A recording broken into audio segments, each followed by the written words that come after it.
Hi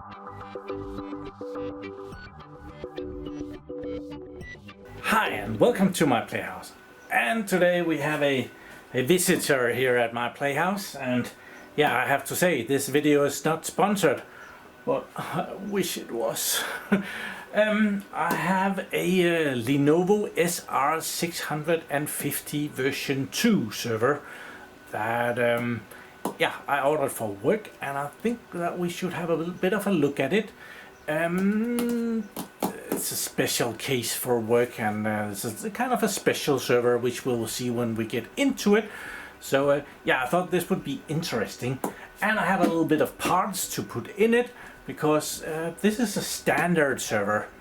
All of the servers I normally order for works are built to order, which is like servers where you decide what you want in them and then they fulfill that. Well, I can select the network card and disks and processors and RAM, and they will build to order. Like I can pick all the pieces, and the model number will be a CTO, something customer, not entirely sure what that stands for, but CTO means that it's not a standard server, it's a build to order server.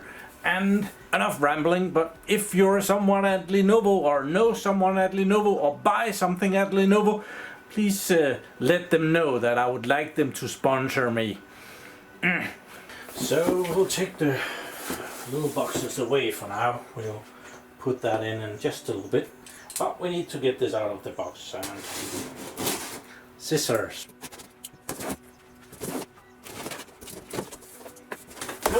We didn't get anything. So it's a big box. As I have mentioned before, I don't think they really need to be that big. I would like to see them deliver me boxes that was ever so slightly smaller, because there would be no problem to fit 2 servers in this one. We get a piece of paperwork here. These are very seldom very useful. Sorry. There is a box for accessories. I am not sure that I want to... I'm bringing this back to work, but I don't think I want to bring the box back to work. It doesn't make any sense. These are the rails. Should we have a look at the rails, see if they're any good? So we are gonna be going off the rails here. They look pretty normal. They do supply a guide on how to install the rails. That's useful. They've even put it somewhere where you will find it when you need it. So that is awesome. A couple of screws. And these are the clickable rails that you put in, and then you don't have to use tools. Well, you can use tools if you want to put in those 2 screws. So I'm going to be mounting this shortly, so I'm going to get rid of the plastic. But I'll put the rails back in the box here. So these goes in the rack. You put those in, and this clicks in place, and it secures it. And you can put a screw in, and this is the back. And it's kind of the same system. You put that in, clickety click, and it clicks that in place, and it doesn't go anywhere. It's very easy. And then there are some slots on the side of the server. That fits in some slots here. They can be kind of difficult to get in. You need a bit of practice, and then it will go okay. But yeah, practice is needed. So there we are. Those are in, and I'll save the manual. Then I need to do less work later. I'm lazy like that. Then we have the server down here, and it's wrapped in this awesome foam here. The water, I don't know, closed, open, I forget. There's some kind of... It's the thing that doesn't crumble before it sees a lot of sunlight, that is. If it sees a lot of sunlight, it will crumble. So we have another one on the back. Unfortunately, those takes up a lot of space in my trash can. I think I'll take the server out now.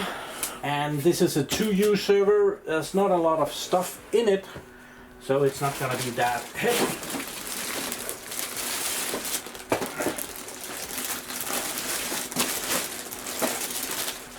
And then I can remove the box. I just found something that I wanted to point out. They have these carbons things in the corners that makes it really sturdy, so if the box is hit on the corner, it won't take any damage. I think that's pretty cool. I moved the box back so I can move the server around on top of the box. It always messes with my my cloth on my table otherwise. So we'll take this out of the plastic.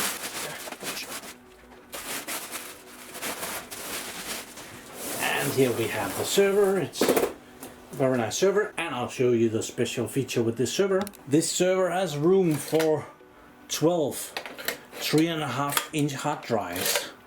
So that's pretty cool. So that's why this server has been purchased in this configuration, because it's gonna have, I think, 12 18 terabyte hard drives in here for a to become a kind of a storage server, and therefore it doesn't need much processing power, which is why we could go with a standard server. And it wasn't really that expensive either. What was this? This was ever so slightly below $5,000. So not wild compared to what I sometimes buy. The Lenovo ThinkSystem SR650 version 2 it's a 2-socket server, and it's ideal for small to large businesses.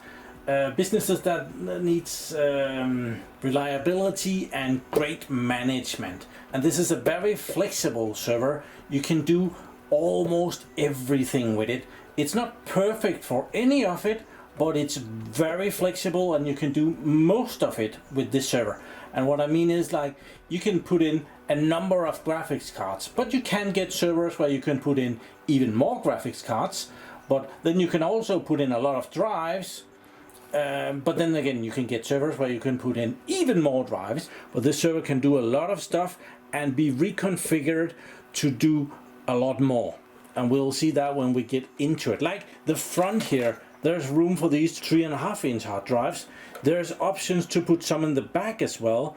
Also, you can put a thing key in here that will pop up, and then you can put in even more drives. It's a server model that can do a lot of stuff. The version 2 here uses the 3rd generation Intel scalable CPU. The first version of the SR650 would do the version 1 and the version 2 of the scalable, and this version 2 will do the version 3. There is also now a version 3 of this server, and it will do version 4 of Intel scalable CPUs. The Intel scalable CPUs version 3 goes up to 40 cores, and that would give you 80 threads. Maximum clock frequency of the version 3, you don't get 40 cores if you want maximum clock, but it will go up to 3.6 gigahertz.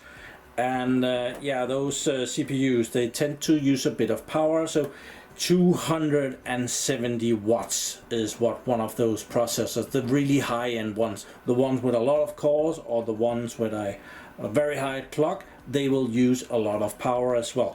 This one that we have on the table here, it has a tiny little processor. It's the 4309Y. It's definitely an enterprise level CPU. One of the smallest that is available for this server. It's just going to be a storage server. It's fine. On the front here, on each side, we have these release buttons so that you can drag the server out of the rack. Then we have a connector for Lenovo's management. You can get like a little remote that you pop into the server here, and you can manage some of the features on the server, and you can get some information. I haven't actually gotten one yet. I don't have a server with that connector yet. Yeah, sponsorship. Then this server has the 12 drives here, and when we move over here, we have the release button as well. Then we have the power on button. It's just a tiny little button that is protected a little bit with some plastic, so that if you hit it here, you're not gonna actually turn it on and off. So a little bit of protection. You need a pointy finger to do that. Then there's the UID, where you press it and it lights up blue. There is a network connection activity LED, and there is an exclamation mark that will light up yellow if there is something bad going on with the server. And then we have two USB ports. One of them has a little wrench, and that means that that is also used for some management. I believe that you can connect the computer to it. Yeah, that's not a lot. Then there is the little pull-out thing here where you can put additional information about the server. They don't really like you to put a label on top of it, which we do anyway, don't we? Here we have the back of the server, and I must admit these has gotten really boring. There's nothing here. So there's room for a daughter card here. So there's a little space. Today they call it OCP. It's on the label down here. So yeah, a little extra card. We're gonna pop that in because that is actually in one of the smaller boxes. Then we have the ID. This is probably where it's gonna be lighting up blue if I press the button in the front of it. And then we have a management port, and that is where I'll pop in a network connection and I'll have full management over this server. These servers are very good at their management, so it's a real enterprise server in that regard. They have their Lenovo Clarity Administrator, where you can administrate multiple Lenovo servers and do firmware updates and stuff on them. Then we have another couple of USB ports. We have the very nice VGA connection here. We have another USB port. We have some cable management thingy so that we can get the cables out of the way. We have room for another power supply, which is one of the small boxes because we want redundant power on our server. And to get redundant power on our server, we need one just like the one it has already. So I'm going to be popping in a 750 watt power supply in this server. That's one of the small boxes. So when you get a new server like this, it's very important to see what's on the top of the server, because all the mostly used stuff is right here. So there is some RAM configuration, there is some system board and drive backplane connections. So there is all the different connections on the system board and the PCI Express ports. There is something about mounting the M.2 enablement kit. I do believe we have one of those as well.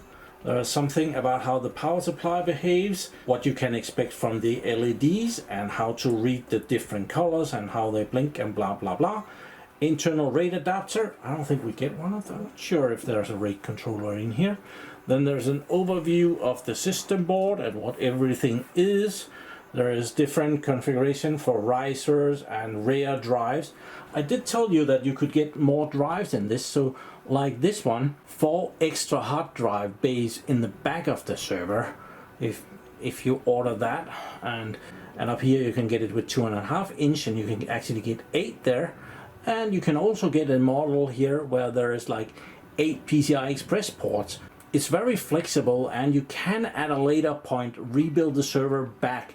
So if you got it with hard drives and you suddenly need the PCI Express ports instead, you usually are able to order the parts to change it out. And yeah, they can help you a little bit about that. If you need to do something like that, you want to go and visit Lenovo Press, where they have all the documentation of this server and all the stuff that you can do with it. It's a really good resource to work with your servers. So this server model has no less than 32 slots for memory, and it rocks some 3200 megahertz RAM, and it can do up to 8 terabytes of RAM. And no, you're probably not going to do that, because that RAM is so expensive that I haven't even seen it.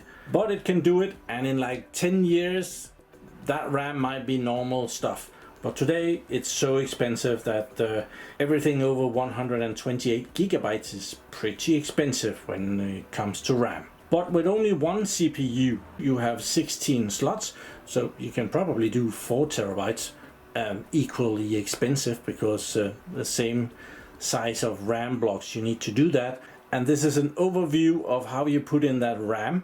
So if you have two DIMMs, you need to put it in number 19 and number 3. We only have one CPU, so I will be expecting that there is a RAM block in slot number 3 when we get in there. This server should come with 32 gigabytes of RAM, and I would expect that that's just one block of 32 gigabytes. We will know that in a little bit. Let's know that now. Let's go into it. Let's see. Security. Can we screw that with a scissor? Oh, good old hacker.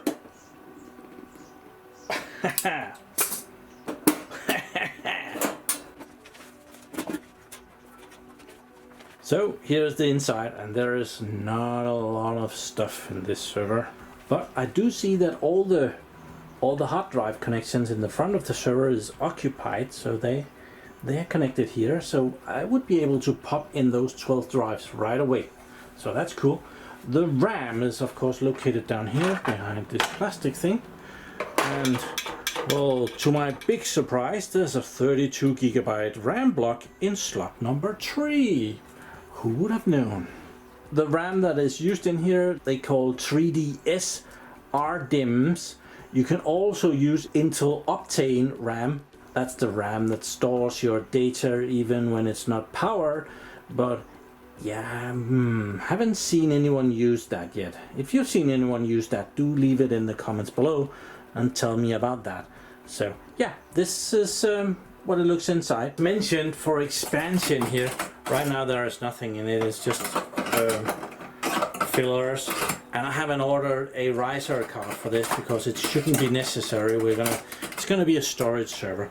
But there is room for 8 PCI Express ports back here, and it claims that you can actually put in 8 single slot graphics cards. So this server could be used for some very heavy duty calculations, like, well, let's say some AI probably would be fine for it. There's a riser slot here and there's a riser slot here, and if you need to use the 2 up here, I believe that it goes into one of these connections here, one of those PCI 6 and PCI 5, and you with a little cable you connect your 2 PCI cards up here with a riser, which I haven't seen yet. I would really like to try that. That would be a great experience. But yeah, we have a little network card that we want to put in here. So this server is supplied from my good friends over at Arrows. We have been there multiple times because they are usually sweet enough so that I can come and show some of the new stuff. I do actually, maybe I have seen the version 2 over there, but I thought this was too good to pass on and see it at home. So here we have a network card. And this is a 10/25 gigabit network card. Then we have another one, another box. And this is the M.2 SATA Bay RAID kit. And then I think this box is empty. These are really funny. They dissolve in water. So both of these little boxes needs to go in. It doesn't take up much space, it's just a little thing. I actually haven't gotten the SD thingies that needs to go into it, but yeah. We have the kit, and it really doesn't look like much. There is some paperwork, pretty useless. No pictures, so we need to put that in. But let's see what's in the other one. That should be a tiny network card for the back. 25 gigabit. Yeah, network card.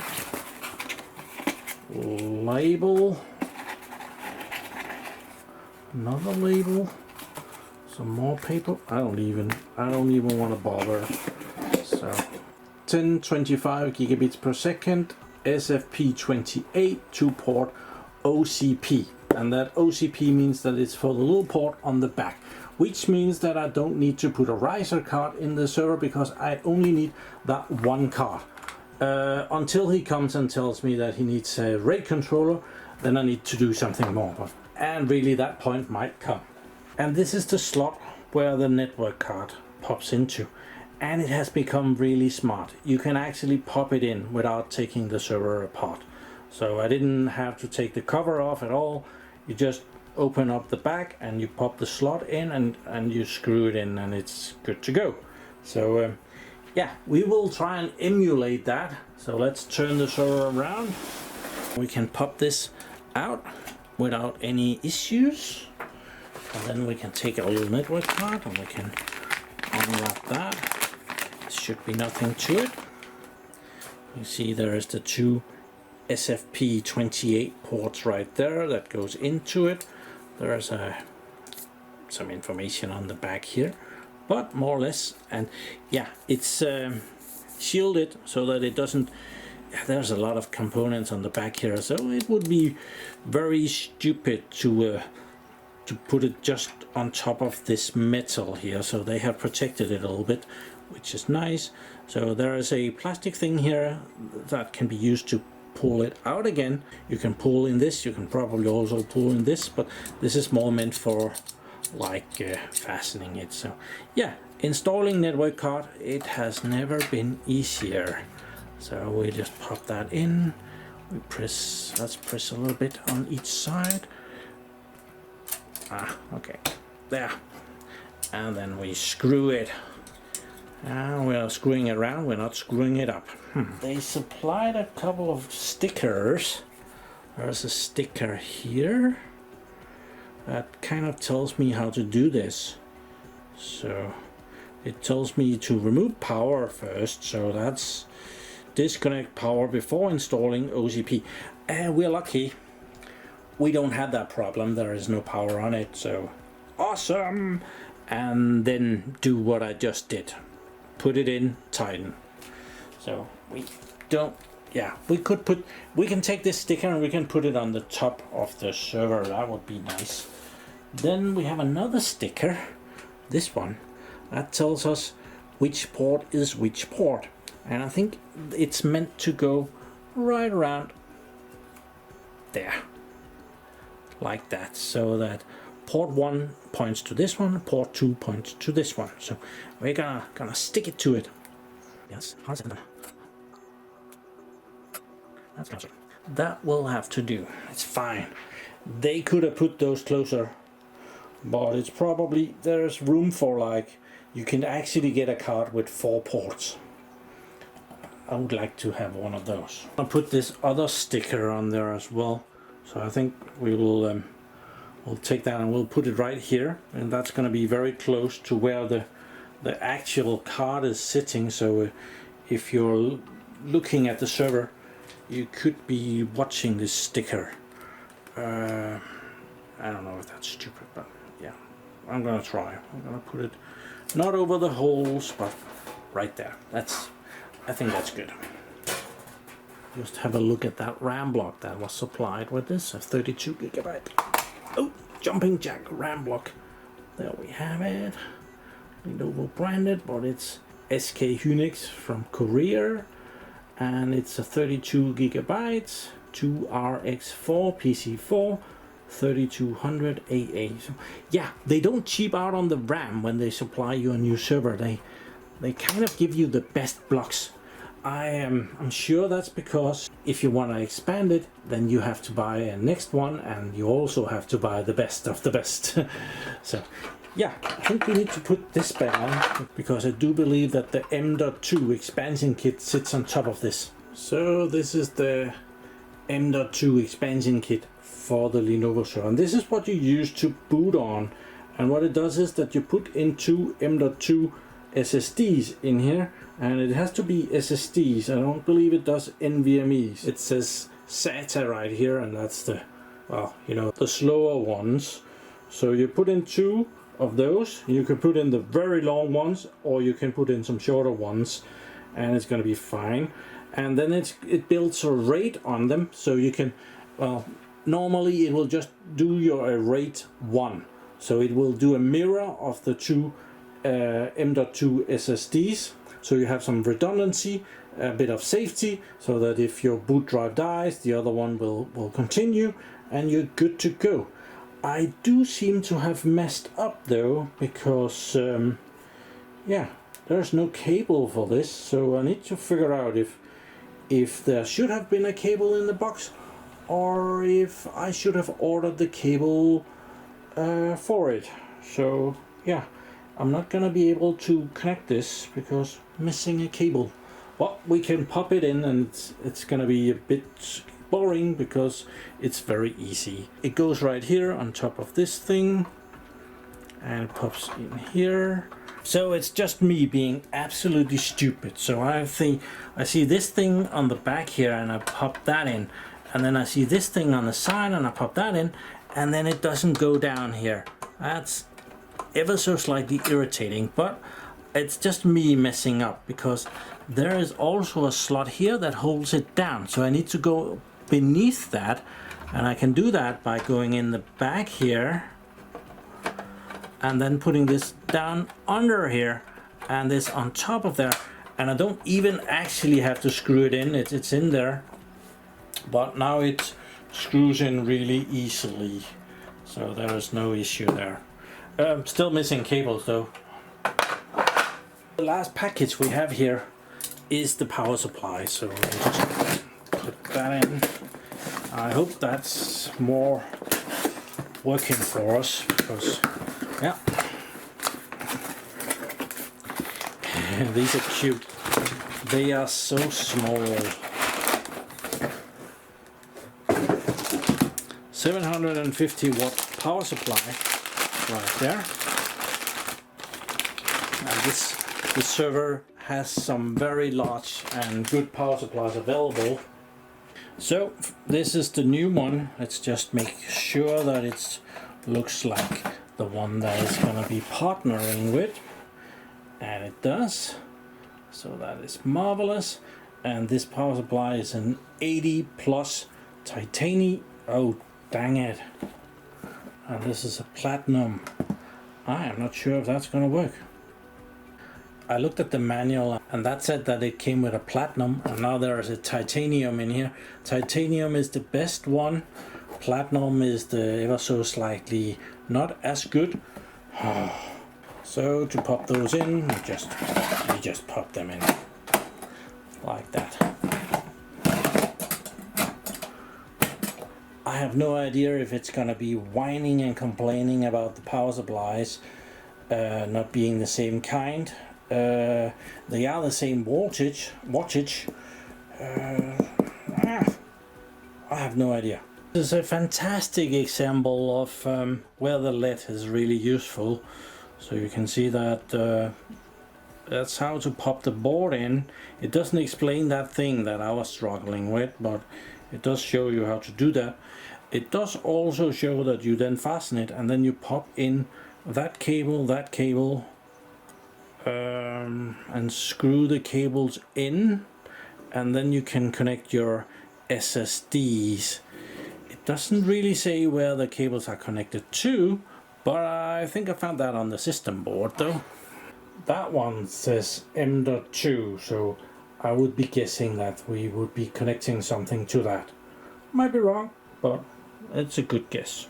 I was actually thinking, I was standing here thinking, oh, it's awesome to see that it's not full of tiny little dip switches where you can mess up.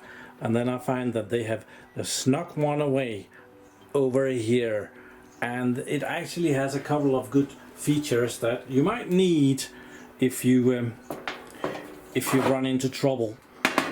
This is the dip switch and where it's located, and there is a option number 42 and option number 43, which is a little switch thing. And if we go down to the options here, you can see that 42 will override the power on password switch, normal and override, and then 43 is clear CMOS. You might need that as well at some point if something really weird is going on. We could also have a look underneath the fans so we can get a better view. This fan assembly, there is 5 fans in it with just that one CPU. if you get the second CPU, there's a room for an additional fan over here, so that it will get 6 fans. And if you order that extra CPU for this server, for this model, well, usually the extra fan comes with it, together with the heatsink and all. It's a kit. Yeah, they know what you need when you order an extra one. So beneath here we have a lot of extra connections, because this server can do a lot of awesome stuff in the fronts, including a whole bunch of drives in the front. So configured correctly, this server can do no less than 40 2.5-inch hard drives. Also it can do 20 3.5 hard drives. I have 12 in this one, so you can put the 4 in the back as well. That brings you up to 16. And then you can have a tray here, there somewhere, where you can put additional. I think you need to replace the CPU cooler as well. So you'll have like a tray on top of here, where you can put then another 4 3.5-inch hard drives. Then it can support up to 16 NVMe drives. And for that it uses these connections here, probably also some there. It supports up to 12 SATA connections, and that's the one that we are using back here. That's the SATA connections. They go into the system board here. At the moment I don't believe this server can use SAS drives, it needs SATA drives. So there's a lot of stuff going on beneath here. There's a lot of power connections also for the stuff in front. Power here and power there as well. Power, power, power. And there is an extra connection here because a VGA connection is also available for the front. So a lot of stuff going on here. These are the power regulators for the RAM blocks. I talked about those in a new video where I talked about DDR5 RAM, where the power management is actually being done in the RAM block itself. So the RAM block is being supplied with 12 volt and these does not. That means that when a RAM block is running here and uses 1.2 volts, even though it's not using a lot of power, well, 1.2 volts and like 5-6 watts, that's quite a few amps that needs to go into the RAM block in that low voltage. So let's put this back in, if I can remember where to put it. Somewhere. Looks about right. And it pops into some connections on the system board. It's really smart. And this air buffer, which is meant to make sure that the air goes the right way. Plus it has the right cutouts for the graphics cards and stuff. But yeah, it divides the air so that it's all good. So this server is it's going to be using 12 18 terabyte drives. I don't have that, but I have some some IBM 3 terabytes. These are, what are they? I think this is Hitachi drives, but I found that the tray actually works. So oh, this tray is from an IBM X3650 Model 4.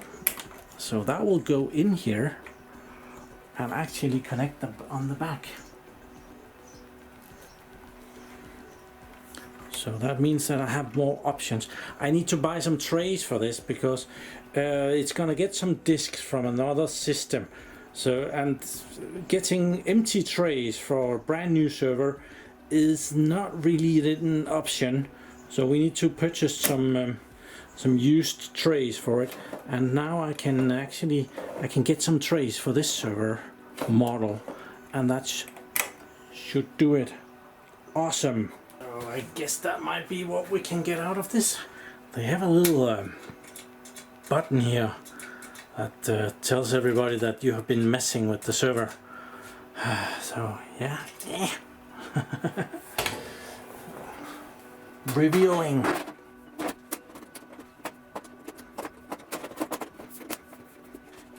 It's a nice server. I would like one of those. Of course, now that there is a Model 3, I would like that a little bit more.